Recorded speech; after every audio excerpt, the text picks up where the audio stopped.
আপাতত দূরে সরে এসেছি প্রচুর মানুষের থেকে, প্রচুর অশান্তি থেকে।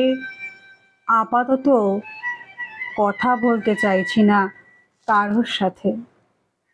আপাতত চাইছি না কেউ আমায় বুঝুক, এক্সপ্লেনেশন দিতে চাইছি না। আপাতত কারোর ভুল ধারণা ভাঙতে চাইছি না,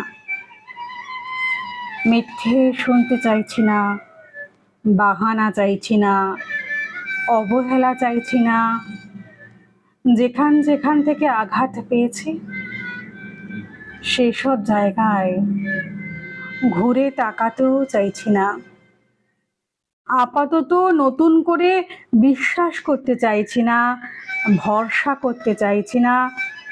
একটু ভালোবাসা পাওয়ার লোভে এ দরজা ও দরজায় হাত পাততে চাইছি না।